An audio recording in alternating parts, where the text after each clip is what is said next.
मित्रों, हिंदू धर्म के मुताबिक गरुड़ पुराण को 18 महापुराणों में से एक माना गया है। इसमें मनुष्य के जन्म और मृत्यु से जुड़े कई सवालों के जवाब दिए गए हैं। यह तो आपने सुना होगा कि जिस व्यक्ति ने अपने जीवन में अच्छे कर्म किए होते हैं उसका मृत्यु के बाद स्वर्गलोक में स्वागत किया जाता है, जबकि जिसने कुकर्म किए होते हैं उनको नरक की यातनाएं झेलनी पड़ती हैं।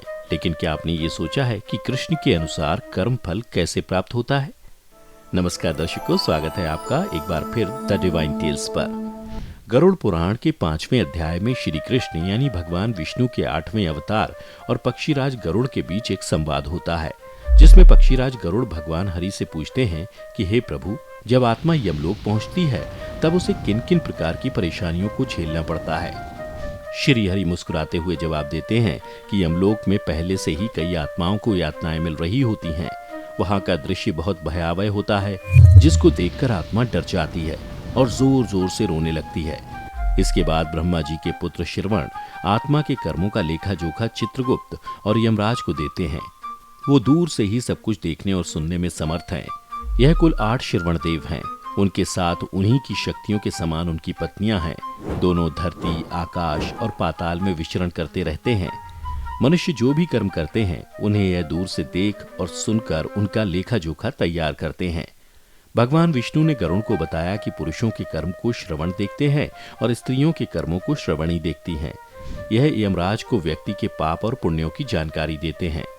इनके द्वारा दी गई जानकारी की पुष्टि सूर्य, चंद्र, अनल, वायु दोनों संध्याएं करती हैं। इसके बाद चित्रगुप्त से विचार विमर्श करके यमराज मनुष्य को दंड देते हैं। बता दें कि गरुड़ पुराण के धर्मकांड अध्याय प्रेत कल्प भाग में मृत्यु के बाद मृत आत्मा के साथ होने वाले सभी कार्यों का वर्णन किया गया है। इसी भाग में गरुड़ देव ने प्रभु श्री हरि से पूछा कि हे हरि, मृत्यु के पश्चात किन किन आत्माओं को कहाँ जगह मिलती है? जिस पर श्री कृष्ण ने उत्तर देते हुए कहा कि जो मनुष्य जीवित रहते हुए गलत कार्य करते हैं या फिर दुष्ट होते हैं वह नरक जाते हैं, और जो लोग अच्छे कर्म करते हैं वह स्वर्ग जाते हैं। स्वर्ग जिसे देवताओं का स्थान माना जाता है, जो बुरे कर्म करते हैं उन्हें नरक में दंडित किया जाता है, जबकि अच्छे कर्म करने वाले मनुष्य को स्वर्ग में सभी तरह की सुख सुविधाएं उपलब्ध कराई जाती हैं। प्रभु आगे बताते हैं कि जिन आत्माओं को स्वर्ग में स्थान मिलता है उन्हें यमराज स्वयं अपने भवन से स्वर्ग के द्वार तक छोड़ने जाते हैं, जहां अप्सराएं उनका स्वागत करती हैं। इनके अलावा जो लोग दूसरे के बारे में सोचते हैं और जीवन भर परोपकार के काम करते हैं उन्हें मृत्यु के पश्चात बिना किसी संदेह के स्वर्ग में स्थान मिलता है। वहीं जो लोग केवल अपने बारे में सोचते हैं और जीवन भर किसी दूसरे का हित नहीं करते उन्हें नरक में स्थान मिलता है। इसके अलावा जो लोग समाज के लिए कुएं, तालाब, मंदिर, मार्ग आदि का निर्माण कराते हैं उन्हें भी मृत्यु के बाद स्वर्ग में सम्मान के साथ स्थान दिया जाता है।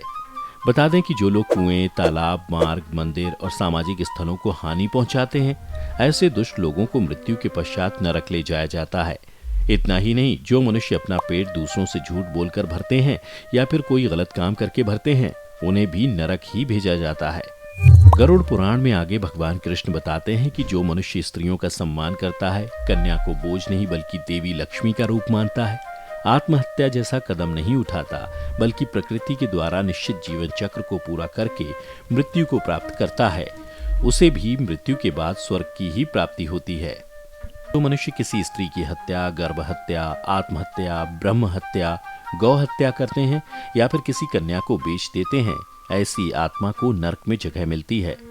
गरुड़ पुराण में यह भी बताया गया है कि जो लोग धर्म के अनुसार आचरण करते हैं, ऋषि मुनियों और गुरुजनों का आदर और वेद पुराण का अध्ययन करते हैं, उन्हें भी मृत्यु के बाद स्वर्ग में स्थान मिलता है।